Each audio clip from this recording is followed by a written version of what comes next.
Hadirin hadirat para jemaah sekalian yang disayangi Allah dan dicintai Allah. Di suatu ketika Nabi kita Muhammad sallallahu alaihi wasallam berjalan di kota Madinah dan beliau memasuki sekelompok daripada orang-orang Yahudi, yang mana orang Yahudi pada saat itu sedang melaksanakan puasa. Lalu Nabi kita Muhammad sallallahu alaihi wasallam bertanya kepada orang-orang Yahudi, "Wahai kalian orang-orang Yahudi, gerangan apakah yang menyebabkan kalian berpuasa pada hari ini?" Maka orang-orang Yahudi itu pun menjawab, "Kami berpuasa di hari ini karena Allah Subhanahu wa taala menyelamatkan Nabi Allah Musa, Nabi Harun dan kaumnya Bani Israel dari kejaran Fir'aun serta bala tentaranya ketika mereka melewati Lautan Merah." Jadi Fir'aun dan bala tentaranya itu berjumlah totalnya dalam kitab Qisasul Anbiya 1.500.000 pasukan.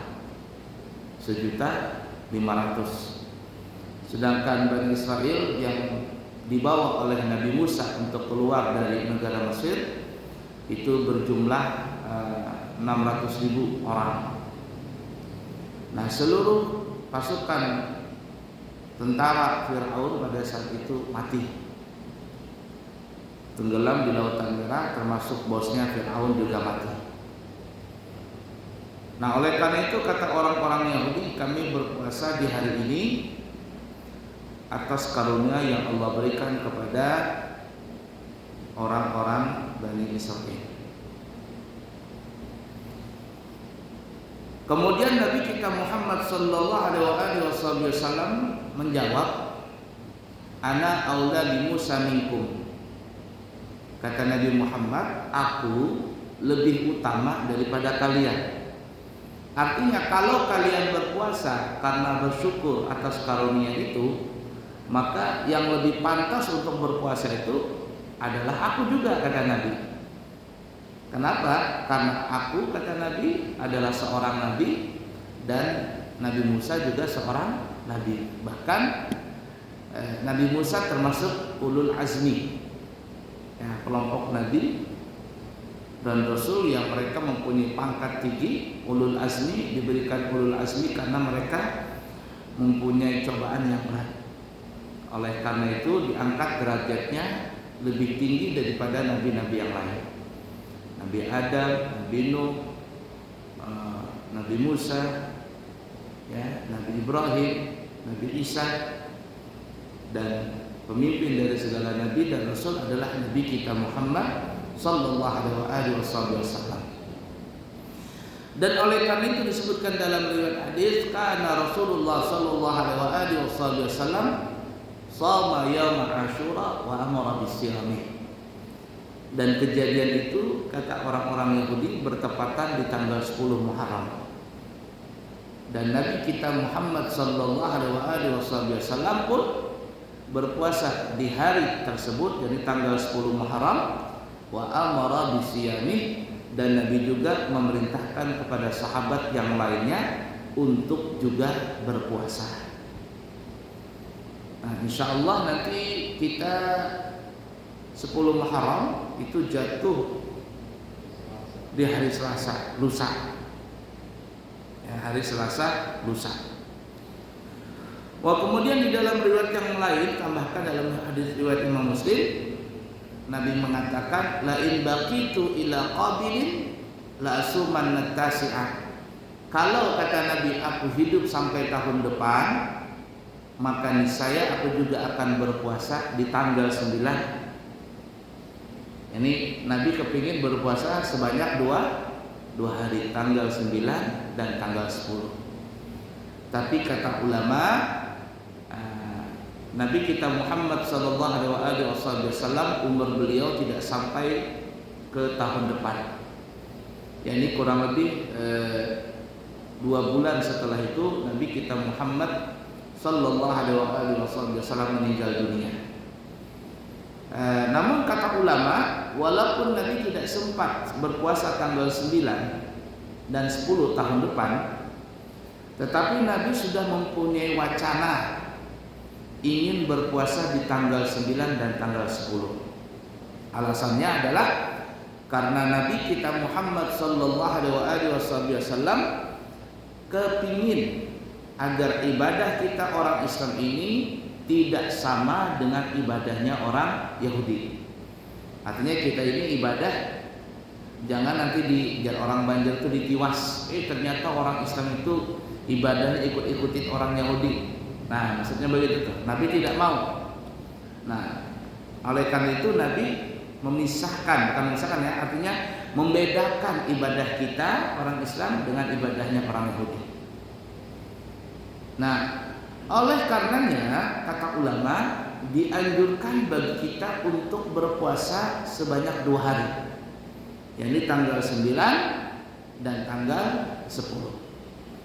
Kalau cuma tanggal 10 saja, tanggal 10 saja nih ya, di hari Asyura, maka ulama ada yang tegas, mereka mengatakan bahwa puasa yang seperti itu puasanya sah, tetapi hukumnya makruh.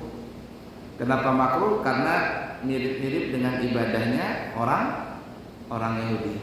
Nah, dan oleh karenanya para ulama kita mengatakan puasa yang paling afdal di bulan Muharram ini itu mempunyai 3 tingkatan.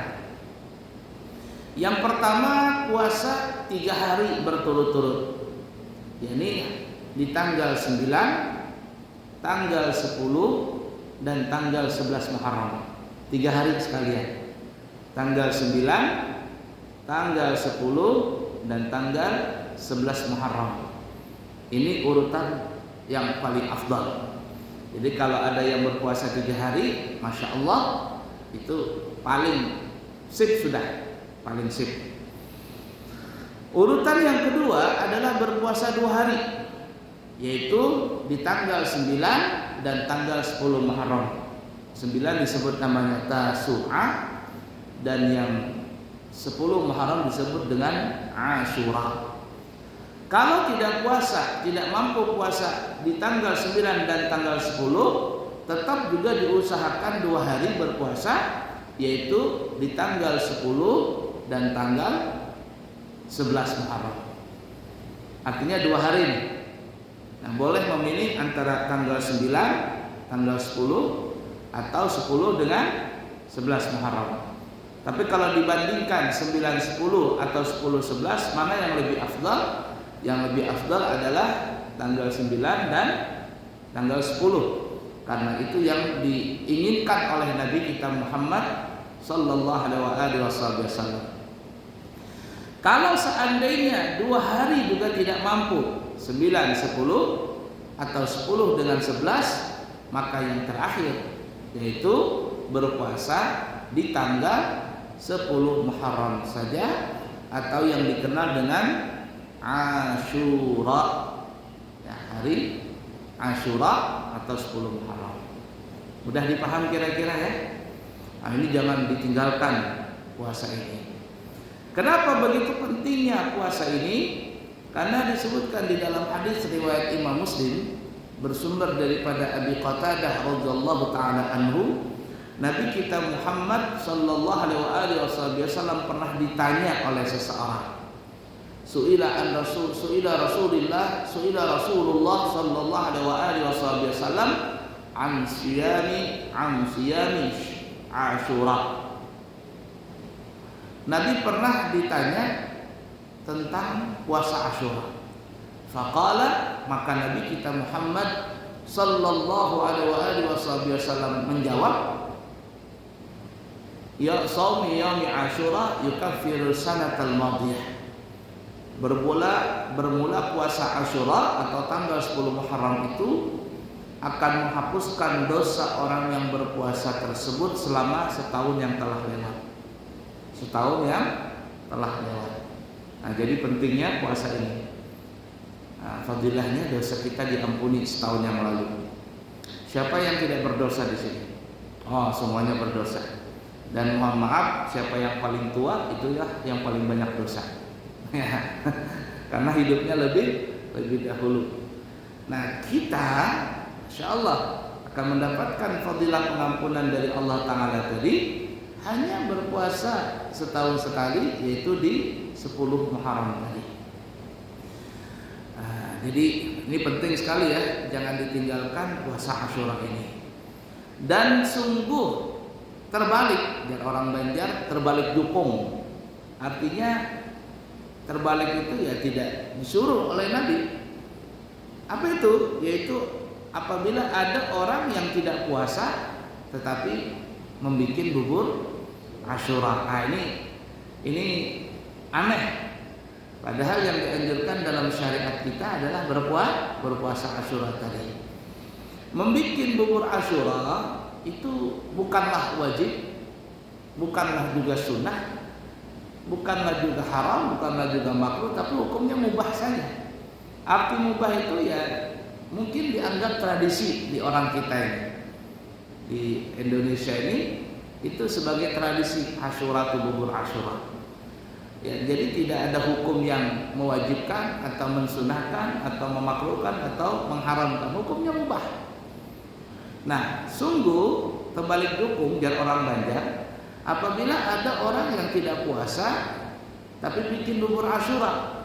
Yang parahnya bikinnya rame-rame lagi, dan seakan-akan mewajibkan sampai 40 macam. Sayur menyayur masuk, beras masuk, apalagi ikan, daging, telur, ayam, semuanya masuk. Bahkan untuk mencukupi 40 macam tadi ditambahkan batu kerikil sama kayu jabuk. Supaya 40 macam katanya ya, dimasukin kayu. Entah apa maksudnya. Nah, ala kulli hal, bikin bubur itu boleh saja.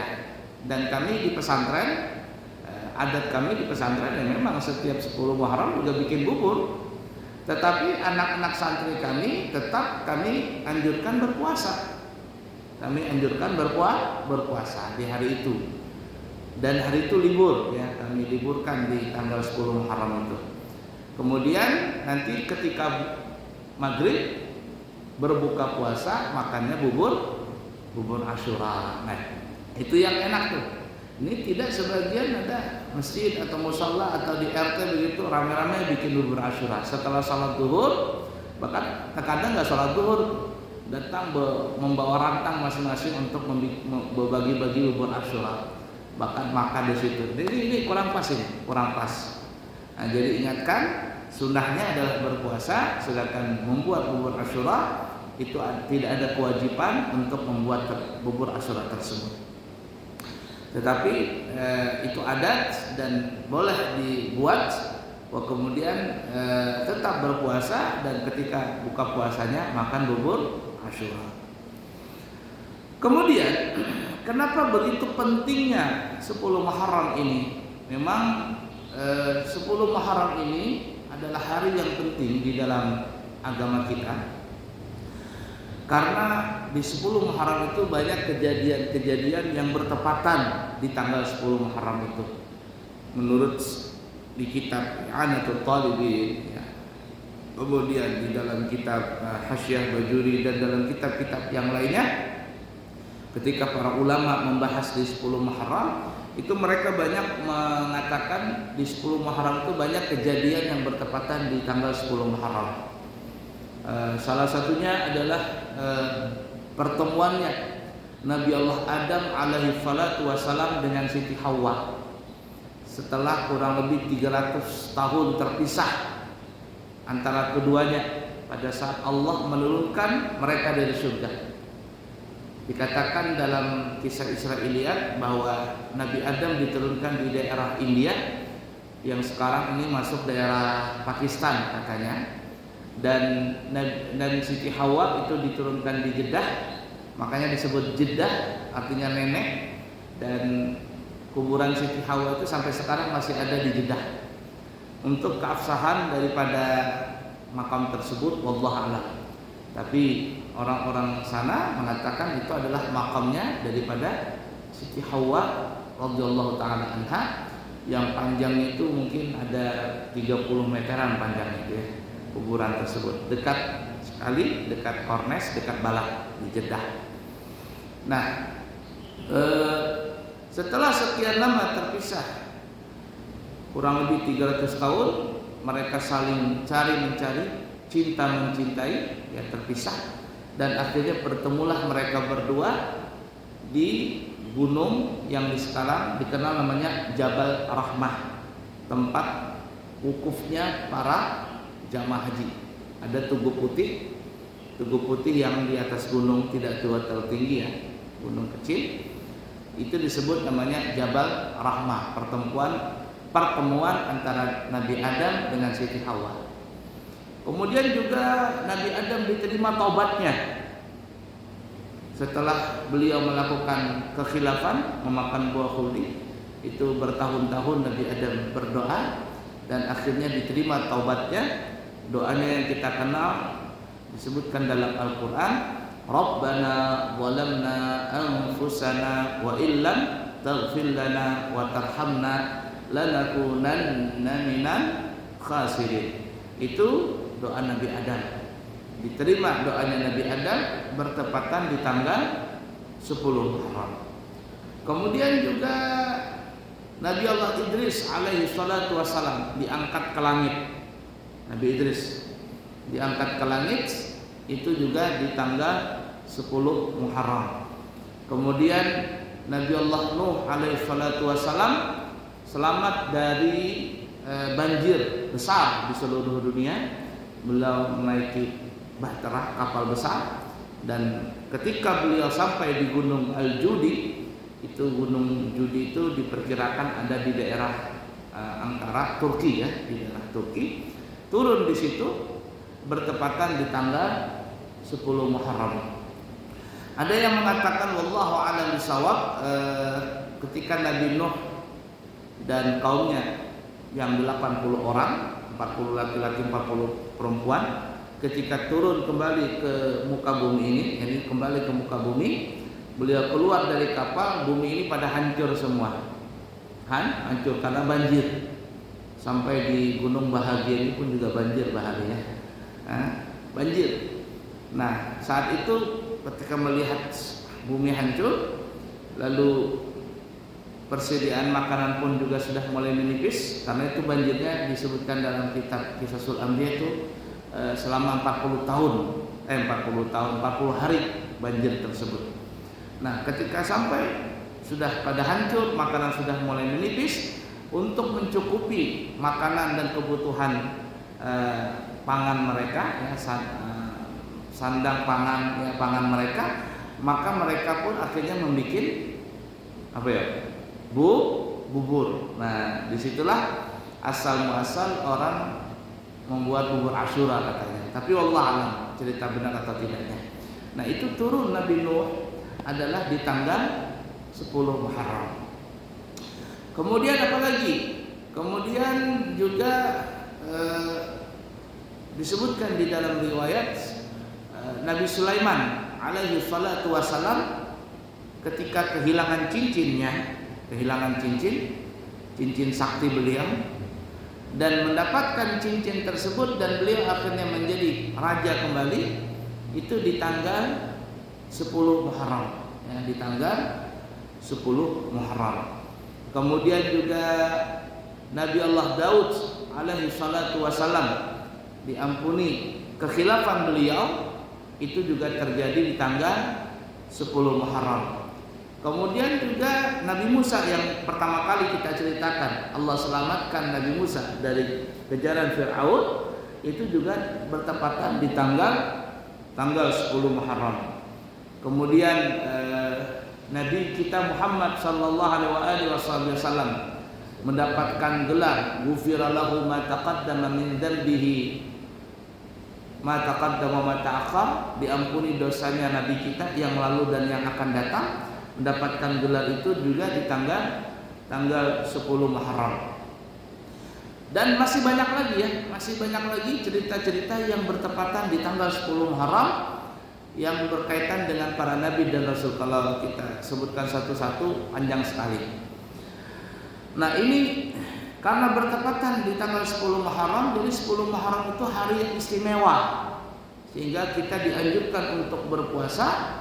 Dan oleh karena itu, begitu fadilahnya besarnya, begitu mulianya, maka fadilahnya kita pun dapat besar, yaitu dosa-dosa kita diampuni oleh Allah Subhanahu wa ta'ala. Nah, cuman ada satu hari, maksudnya ada satu kejadian yang sangat memilukan yang terjadi di tanggal 10 Muharram, yaitu pembantaian Sayyidina Husain dan keluarga beliau di daerah Karbala, dekat masuk daerah Turki, masuk daerah Irak kalau tidak salah sekarang, daerah Karbala. Di sini terjadi pembantaian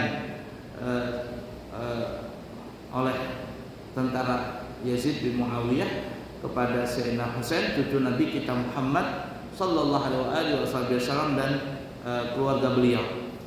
Dibantailah Sayyidina Husain, dibunuh, dipancung ya, karena pada saat itu memang terjadi fitnah besar. Dan siapapun yang membunuh atau yang berkaitan dalam pembunuhan itu, mereka pun matinya dalam keadaan tragis, dan mereka dipastikan, kata ulama, masuk ke dalam neraka karena membunuh cucu kesayangan Nabi kita Muhammad sallallahu alaihi wasallam. Oleh karenanya di dalam riwayat itu dikatakan ya, ketika Sayyidina Hasan dan Sayyidina Husain itu masih kecil, Nabi kita Muhammad sallallahu alaihi wasallam ketika menemui kedua cucu beliau Hasan dan Husain, maka Rasul pun memeluknya dan menciumnya.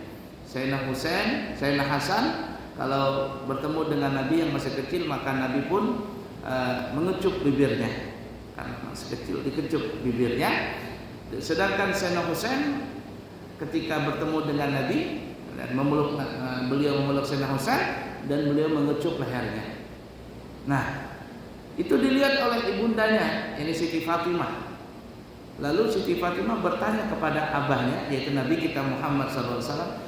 Kata bahasa kita, wahai abah, kenapa aku melihat engkau ini berbeda kasih sayangmu dengan kedua cucumu? Ketika engkau bertemu dengan Hasan, engkau mencium bibirnya, tapi ketika engkau bertemu dengan Sayyidina Husain, engkau mencium lehernya. Ada apa ini perbedaan itu? Seperti itu terus-terusan. Nabi pun diam sambil berkaca-kaca, dan akhirnya Nabi pun mengatakan, wahai Fatimah, aku mencium bibirnya Sayyidina Hasan ini karena nanti beliau, cucu ini kalau nanti besar dan meninggal dunia itu karena diracun. Jadi Sayyidina Hasan pun meninggalnya karena diracun oleh musuh-musuh beliau, ya, orang-orang munafik, orang-orang yang jahat.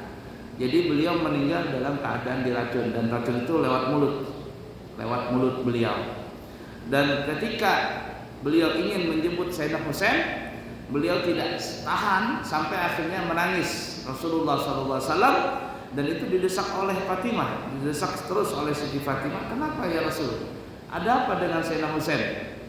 Terus didesak sampai berlinang air mata. Nabi kita Muhammad SAW pun mengatakan, wahai Fatimah, ketahuilah aku mencium lehernya Sayyidina Husain ini, masih kecil ya, karena nanti ketika dia sudah besar, dewasa dan seterusnya, dia akan meninggal dunia dengan dipancung lehernya.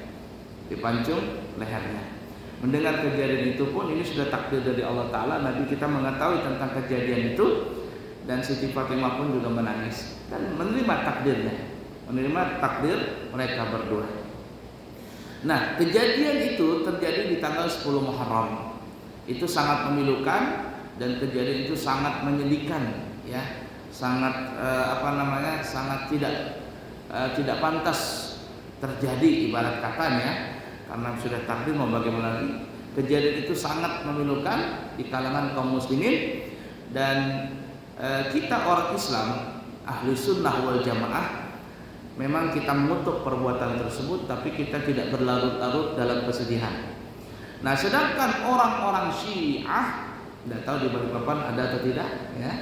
Sedangkan orang-orang Syiah itu kalau 10 Muharram mereka itu memperingati hari tersebut bukan dengan puasa, tetapi dengan cara bersedih berkelanjutan sambil mereka melukai badan mereka pakai pisau, pakai rantai dan sebagainya sampai berdarah-darah. Kepala mereka pun juga dilukai dengan pedang, ya, sampai bisa terkadang mereka saat itu dalam keadaan kritis, bahkan bisa mungkin meninggal dunia karena kehabisan darah dan seterusnya. Itu terjadi itu. Orang-orang Syiah melakukan perbuatan itu, ada mungkin di Pakistan, ada di Irak, ada di Iran dan sebagainya. Ini perbuatan yang tidak diridhoi oleh Allah Subhanahu wa taala. Nah, oleh karena itu pemahaman-pemahaman seperti itu jangan dilakukan, karena ini keluar daripada ajaran ahli sunnah wal jamaah. Nah, kalau seandainya ada orang seperti itu, kita jangan turutin. Ya, saya baru pulang dari Mekah, itu ketika tawaf atau sa'i itu sering bertemu dengan orang-orang Syiah. Jadi ketika tawaf begitu dia mau jawab, "Assalamualaikum ya Husain." Gitu. Ya, orang-orang Syiah. Tawaf sa'i begitu, dia jawabnya, "Assalamualaikum ya Husain, assalamualaikum ya Ali." Begitu jawabannya. Ya, bahkan ada waktu saya transit di Dubai. Saya transit di Dubai melaksanakan sholat. Saya ngelihat waktu itu ada orang sholat di samping saya. Dia sholat, kemudian saya kira ini orang Syiah, ini pasti Syiah, karena dia sholat memakai batu.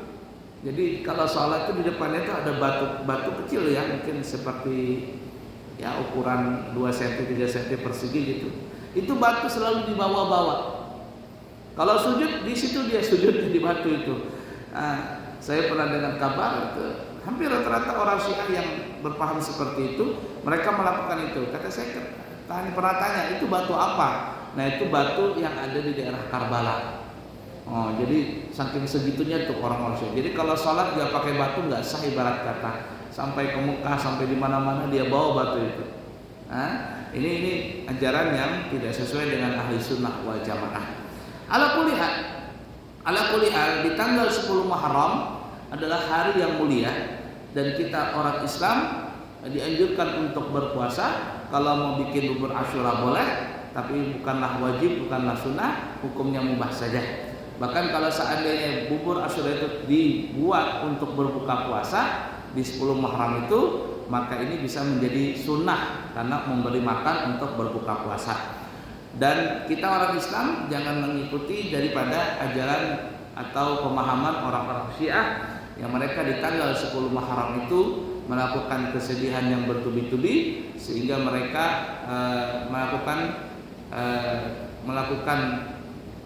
melukai badan mereka, berteriak dan lain sebagainya.